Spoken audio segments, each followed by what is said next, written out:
ሰላም ውድ ሀበሻ አካዳሚ ቤተሰቦች እንኳን ወደዚህ ቻናል በሰላም መጣችሁ። ሀበሻ አካዳሚ ትምህርቶችን እየሰጠ ይገኛል።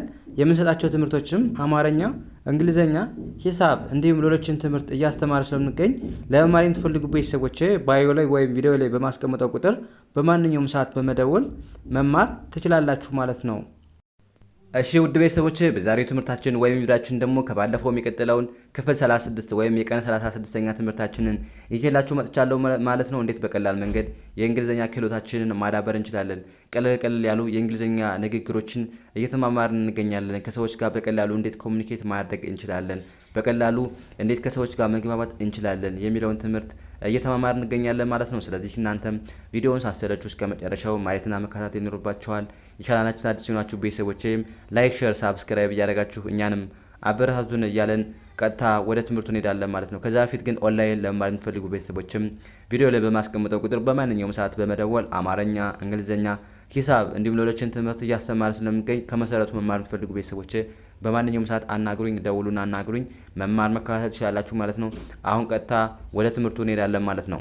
ያ የመጀመሪያው እንግዲህ እንዴት እናንብበው ከዛ ትርጉሙስ ምን ማለት ነው የሚለውን እያንዳንዱ ስለምናይ በድጋሚ ቪዲዮውን እስከ መጨረሻ ማየት እንዳትረሱ ማለት ነው። ያ እንጀምር። ምን ይላል የመጀመሪያው? ዲኦን እንደምን ማንበብ ነው? እንደ ዱ ማንበብ ዱ። ዋይ ኦዩን ዩ ለማንበብ ዩ። ኬና ኤን በአንድ ላይ ሲመጡባችሁ ኬን እንዳታነቧት። ኬ መቼም አትነበብም።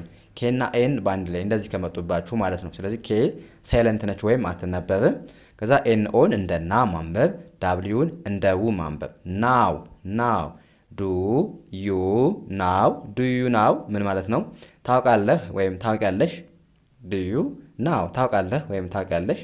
ከዛስ መልስ አዎ ከሆነ ዋይን የ፣ ኤስን ስ የስ የስ፣ አይን እንደ አይ፣ ኬን እንደነገርኳችሁ፣ ኤንኦን ና፣ ዳብሊውን ው ናው ናው። የስ አይ ናው የስ አይ ናው ምን ማለት ነው? አዎ አውቃለሁ አውቃለሁ። የስ አይ ናው ምን ማለት ነው? አዎ አውቃለሁ ብለን በቀላሉ መለስን ማለት ነው። ዱዩ ስንል ምንድን ነው? ዱዩ ማለት አንተ ወይም አንቺ አለ። ናው ማለት ደግሞ ማወቅ። ስለዚህ ዱዩ ናው ታውቃለህ ብሎ ጠየቀን። እኛ ደግሞ የስ አይ ናው አይ ናው ማለት አውቃለሁ እያላችሁ ነው። አዎ አውቃለሁ ብላችሁ በቀላሉ መለሳችሁ። ከዛስ እዚህ ጋር ዳብሊው ኤች ኢ እንደምን ነው የምታነቡት? ዌ ብላችሁ ማንበብ። ዌ የሚል ድምፅ አለው። ዌ አር ኤን ር ወር ዌር ኤ አር ኤ አር አር ዋይ ኦ ዩን ዩ ብለን ማንበብ ዩ ብለን ማንበብ። ዌር አር ዩ ዌር አር ዩ አለን የሆነ ሰው። ዌር አር ዩ ምን ማለት ነው? የት ነህ የት ነሽ ሲለን የሆነ ሰው ዌር አር ዩ። ዌር ማለት ምንድን ነው? የት ከየት ቦታ ስጠይቁ የት ለማለት ነው የምንጠቀሙ። አር እንደምታውቁት ወይ ናቸው ነው ነን ለማለት ነው የምንጠቀመው። ዩ ማለት ደግሞ አንተ ወይም አንቺ ማለት ነው። ስለዚህ ዌር አር ዩ ስንል የት ነህ ወይም የት ነሽ ስንል ዌር አር ዩ እንላለን ማለት ነው። ከዛ መልሳችን ደግሞ ያላችሁበትን መግለጽ ነው። አይን እንደ አይ ማንበብ፣ ኤኤምን አም ብላችሁ ማንበብ አም አይ አም። ከዛስ ኤቲን አት ብለን ማንበብ አት፣ ኤችኦን ሆ፣ ኤምኢን ም ብለን ማንበብ ሆም ሆም። አይ አም ኤት ሆም አይ አም ኤት ሆም ምን ማለት ነው? አዎ ቤት ነኝ ብለን በቀላሉ መለስን ማለት ነው።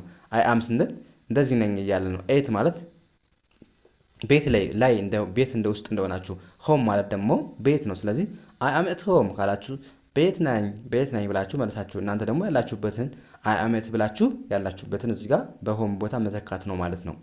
ከዛስ ዳብሊው ኤች ኦን እንደምን እናንብበው? ዳብሊው ኤች ኦን እንደ ሁ ማንበብ ነው። ዳብሊው ኤች ኦን ሁ ብለን ማንበብ።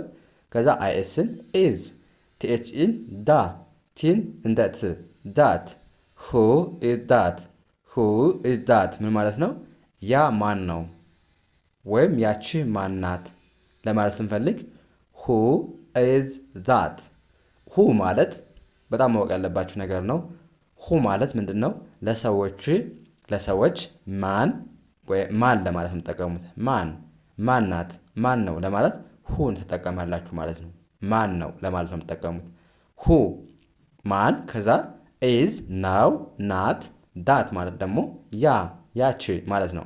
ከዛ ሁ ኢዝ ዛት ካለን የሆነ ሰው ያ ማን ነው በርቀት እያየ ነው ያቺ ማን ናት ለማለት ስንፈልግ ሁ ኢዝ ዛት እንላለን ማለት ነው።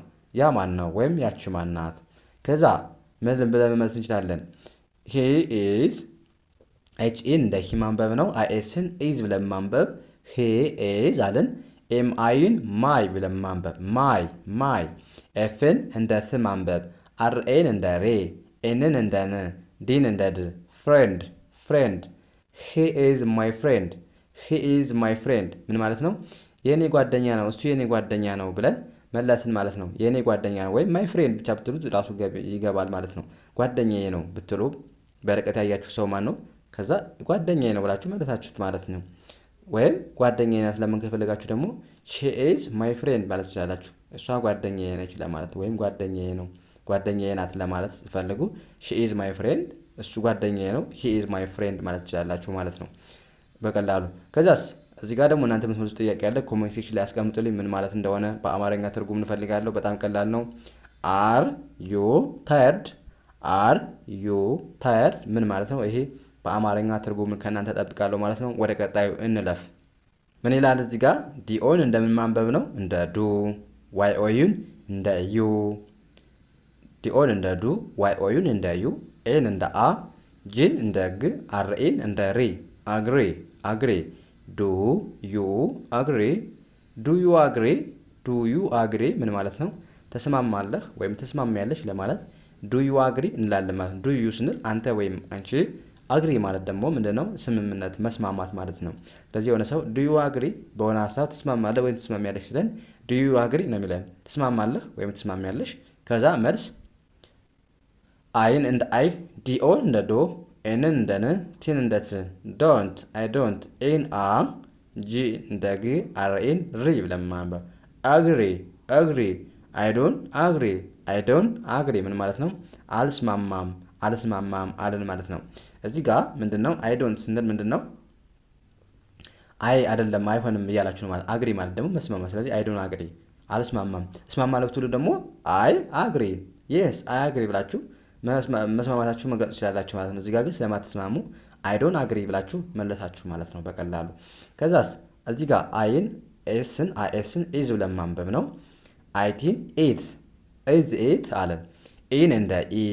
ከዛ ሁለት አናባቢዎች ናቸው አይደል ባንድ ላይ መጡ እና ኢ ሁለት አናባቢ ናቸው። ስለዚህ ኢን አንብባችሁ እችኛዋን አናባቢ አታነቧትም። ምን ጊዜም ሁለት አናባቢዎች ባንድ ላይ ከመጡባችሁ የመጀመሪያውን አንብባችሁ ቀጥሎ ያለውን አናባቢ አታነቡትም ማለት ነው። ስለዚህ ኢን እንደ ኢ ታነቡና ኤን አለፋችሁ ኤስ ዋይን ዚ ብላችሁ ማንበብ ዚ። ኢዚ ኢዚ ኢዝ ኢት ኢዚ ኢዝ ኢት ኢዚ ምን ማለት ነው? ቀላል ነው ብለን እየጠየቅን ነው ማለት ነው። ጥያቄ ነው እዚህ ጋር።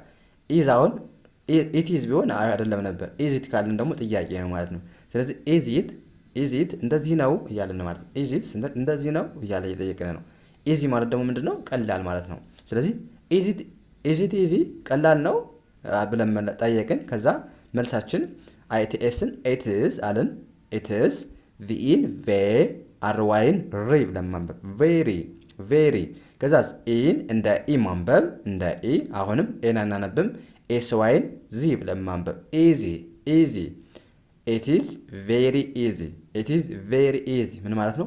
በጣም ቀላል ነው በጣም ቀላል ነው ብለን ለሌላኛው መልስ መለስን ማለት ነው። እዚህ ጋር ቀላል ነው ብሎ ተጠየቀን፣ እኛ ደግሞ አዎ በጣም ቀላል ነው ብለን ኢትዝ ቬሪ ኢዚ ብለን መለስን ማለት ነው። ቬሪ ማለት በጣም ማለት ስለሆነ ኢዚ ማለት ቀላል። ስለዚህ ኢትዝ ቬሪ ኢዚ በጣም ቀላል ነው ብለን መለስን ማለት ነው። ያ እዚህ ጋርስ ዳብሊው ኤች ኤን እንደምን የምታነቡት ሁሌም እንደ ዋ ዋ፣ ቲን እንደ ት ዋት ዋት፣ አይኤስን ኢዝ ዋት ኢዝ። ከዛ ቲኤችኤን ዳ፣ ቲን ት ዳት ዳት። ዋት ኢዝ ዛት ዋት ኢዝ ዛት ምን ማለት ነው? ያ ምንድን ነው ያ ምንድን ነው ስንል ዋት ዛት እንላለን። ዋት ኢዝ ስንል ምንድን ነው እያለን ነው። ምኑ ዛት ማለት ያ ዛት ስንል ያ። ስለዚህ ዋት ኢዝ ዛት ያ ምንድን ነው ብለን በቀላሉ መተርጎም እንችላለን ማለት ነው። ያ ምንድን ነው ስንል ዋት ኢዝ ዛት ማለት እንችላለን ማለት ነው። ከዛ መልሳችን ምን ሊሆን ይችላል? በቀላሉ አይቲን ኤት ብለን ማንበብ፣ አይኤስን ኤዝ ብለን ማንበብ። ኤት ኤዝ አለን። ኤን እንደማንበብ ነው እንደ ኤ፣ ቢኤን እንደ ባ፣ ጂን እንደ ግ፣ ባግ ባግ። ኢትዝ ኤ ባግ ኢትዝ ኤ ባግ ቦርሳ ነው ብለን መለስን ማለት ነው። ዋት ኢዝ ዛት አለን አይደል? ያ ምንድን ነው ሲለን በርቀት ያየው ያለን ነገር ነው ማለት ነው። ስለዚህ ኢትዝ ዛት ኢትዝ ኤ ባግ ብላችሁ መለሳችሁ ማለት ነው። ይቅርታ ኢትዝ ኤ ባግ ቦርሳ ነው ብላችሁ በቀላሉ መለሳችሁ ማለት ነው። ያ የመጨረሻ አሁንም እናንተ የምትመልሱት ጥያቄ ነው። ኮሜንት ሴክሽን ላይ ጻፉልኝ። ካን አይ ካም ምን ማለት ነው? ኮሜንት ሴክሽን ላይ ከእናንተ እፈልጋለሁ ማለት ነው። በጣም ቀላል ነው። ኮሜንት ሴክሽን ላይ ጻፉልኝ በአማርኛ ምን ማለት እንደሆነ ማለት ነው። ያ እንደዚህ ያደርጋችሁ በቀላሉ የእንግሊዝኛ ክህሎታችሁን ማዳበር ትችላላችሁ ማለት ነው። ስለዚህ ከእናንተ የሚጠበቀው የምንለቃቸውን ቪዲዮዎች ሳትሰለቹ እስከ መጨረሻው ማየትና እናንተ ደግሞ በደንብ ፕራክቲስ ማድረግ ልምምዶችን ማድረግ ነው። እንደዛ ካደረጋችሁ በእርግጠኝነት አሪፍ ለውጥ የማታገኙበት መንገድ ምንም አይኖርም ማለት ነው። ስለዚህ በዚህ መልኩ ተለማመዱ። የዛሬው ክላሳችን እዚህ ጋር እናበቃለን። ቀጣይ በሌላ ትምህርት እስከምንገናኝ መልካም ጊዜ ተመኘሁላችሁ። ሰናይ ጊዜ